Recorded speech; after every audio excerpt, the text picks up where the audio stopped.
This video is sponsored by Neeraj publication. अगर आप इग्नू के स्टूडेंट हो तो आपने नीरज बुक्स के बारे में डेफिनेटली सुना होगा। जून 2022 एग्जाम के प्रिपरेशन के लिए अगर आपको इग्नू का गाइड बुक चाहिए तो आप लोग नीरज बुक्स के ऑफिशियल वेबसाइट से ऑर्डर कर सकते हैं, क्योंकि यहाँ पे एक स्पेशल ऑफर चल रहा है जिसमें आप अगर कोई भी बुक 500 से ज्यादा का परचेज करते हो तो आपको फ्लैट 50% का डिस्काउंट मिलेगा। और उसके लिए आपको नीरज बुक्स की ऑफिशियल वेबसाइट से ऑर्डर करना होगा। लिंक उसका डिस्क्रिप्शन में दिया हुआ है। Chapter wise sample paper, model paper भी प्रोवाइड किया जा रहा है, तो आप लोग इस ऑफर का डेफिनेटली फायदा उठा सकते हैं। ज्यादा जानकारी के लिए डिस्क्रिप्शन में दिया हुआ लिंक को चेक करें।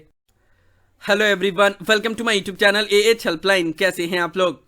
इग्नू ने दिसंबर 2021 टर्म इन एग्जाम रिजल्ट का आज एक और अपडेट पब्लिश कर दिया है और यह रिजल्ट का 17th अपडेट पब्लिश किया गया है, जिसमें बहुत सारे पेंडिंग रिजल्ट डिक्लेयर किए गए। जाहिर सी बात है, पेंडिंग रिजल्ट ही डिक्लेयर होगा क्योंकि ज्यादातर स्टूडेंट का रिजल्ट डिक्लेयर कर दिया गया है। कुछ रीजन है जहां के रिजल्ट बहुत पेंडिंग है, उसमें से सबसे पहले है पटना रीजन, दिल्ली रीजन और शिलोंग रीजन, जहां पे सबसे कम रिजल्ट डिक्लेयर किए गए, उनका ही रिजल्ट पेंडिंग है और उनके ही तरफ से ज्यादा अपडेट आ रहा है। बाकी अदर रीजन का भी रिजल्ट पेंडिंग है, लेकिन उतना नहीं है जितना पटना, शिलोंग और दिल्ली रीजन का पेंडिंग है। खैर, आप लोग भी अपना अपना रिजल्ट चेक कर लो, देखो आप लोग का रिजल्ट डिक्लेयर किया गया है या नहीं किया गया है। लिंक उसका डिस्क्रिप्शन में दिया हुआ है। स्टेटस अभी 17 जून तक शो कर रहा है, जो कि पहले 15 जून तक शो कर रहा था। बीच में एक दिन का अपडेट हुआ था 16 जून को, लेकिन उसमें मैंने रिजल्ट चेक किया था जितने भी स्टूडेंट का मेरे पास रिकॉर्ड है, तो उसमें से मैंने 2-3 स्टूडेंट का ही देखा जिनका रिजल्ट डिक्लेयर किया गया था, तो इसलिए मैंने उस वीडियो में आप लोगों को नहीं बताया था। लेकिन आज जो 17 जून को अपडेट हुआ है उसमें काफी स्टूडेंट के रिजल्ट डिक्लेयर किए गए, तो आप लोग भी अपना रिजल्ट चेक कर सकते हो। यहाँ पे मैं आप लोग को दिखा देना चाहूंगा प्रूफ के तौर पे।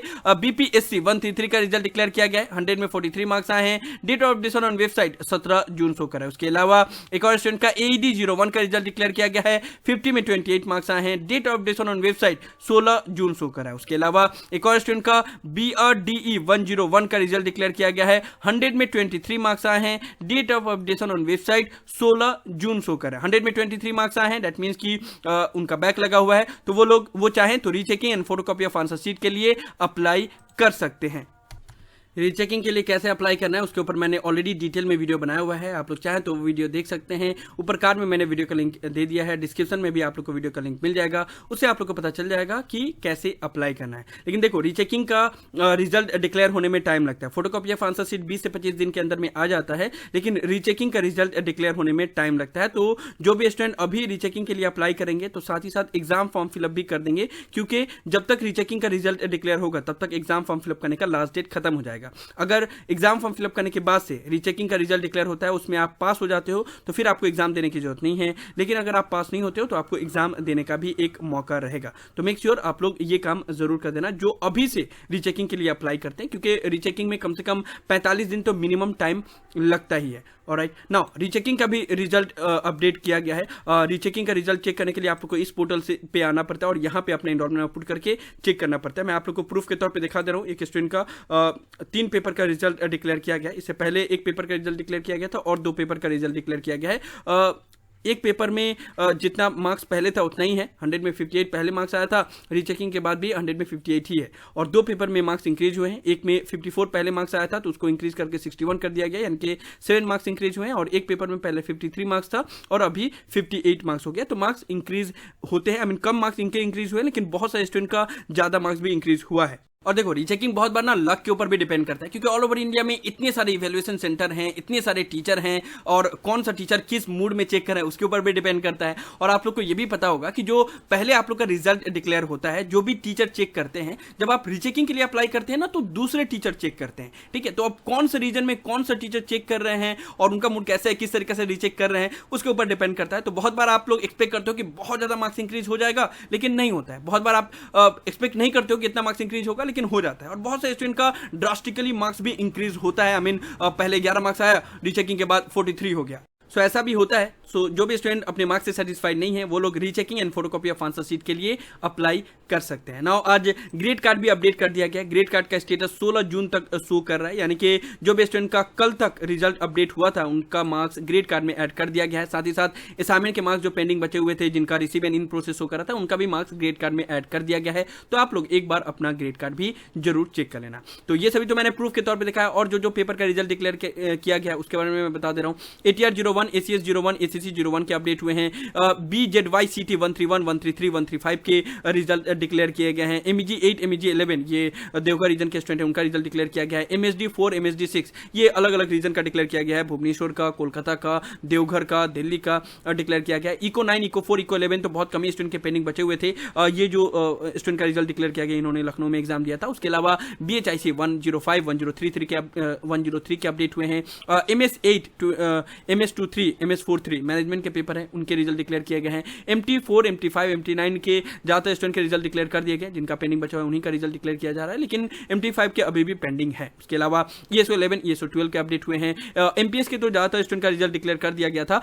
पटना और दिल्ली रीजन का ही पेंडिंग था, और पटना रीजन का अभी भी पेंडिंग है MPS का रिजल्ट, और बहुत सारे पेपर का रिजल्ट पेंडिंग है। पटना में बहुत स्लोली चेकिंग हो रहा है, पता नहीं क्या करें वो लोग, लेकिन खैर MPS 02, 04, 01 के भी अपडेट हुए हैं। और लास्टली में BBRL का 2 पेपर है, BRL 004 और 006, ये दोनों के भी अपडेट हुए हैं, तो आप लोग भी अपना रिजल्ट चेक कर लो। नाउ जो भी स्टूडेंट ये पूछ रहे थे कि जिनका भी रिजल्ट पेंडिंग है उनको एग्जाम फॉर्म फिलअप करना चाहिए या नहीं, तो देखो मैं आप लोग को पहले भी बताया था, अभी मैं यही बता रहा हूँ कि 20 से 22 जून तक वेट कर लो। तब तक अगर आपका रिजल्ट डिक्लेयर हो जा रहा है तो ठीक है, अदरवाइज अगर रिजल्ट डिक्लेयर नहीं हो रहा है तब आप लोग एग्जाम फॉर्म फिलअप कर सकते हो। अगर आपको अभी सेफ साइड में एग्जाम फॉर्म फिलअप करना होगा तो वही है कि 200 रुपया जो आप फी पेमेंट करोगे वो रिफंड नहीं होगा।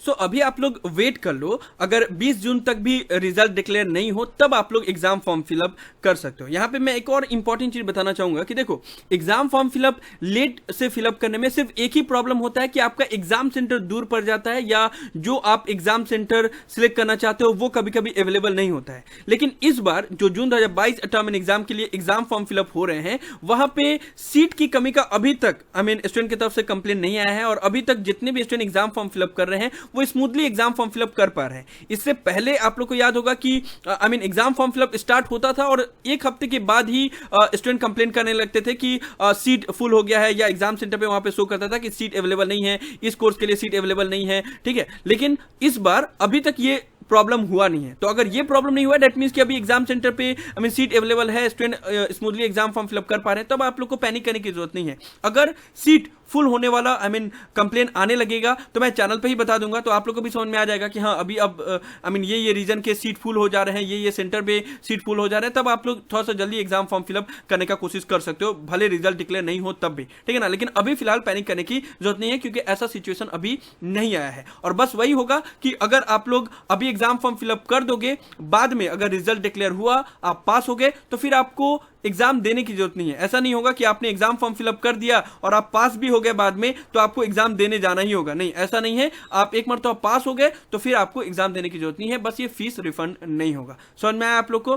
सो अभी वेट कर लेना। सो यही सब था इस वीडियो में। इग्नू की तरफ से दिसंबर 2021 टर्म एग्जाम रिजल्ट का जो 17th अपडेट पब्लिश किया गया 17 जून तक, उसके बारे में आप लोग को डिटेल इन्फॉर्मेशन दे रहा था। साथ ही साथ रिवैल्यूएशन और ग्रेड कार्ड जो अपडेट हुआ उसके बारे में भी सारा डिटेल बता रहा था। मुझे उम्मीद है कि आप लोग को वीडियो पसंद आया होगा। इस वीडियो को लाइक जरूर कर दे, सभी फ्रेंड के साथ शेयर करें ताकि उनको भी सभी डिटेल इन्फॉर्मेशन मिल पाए।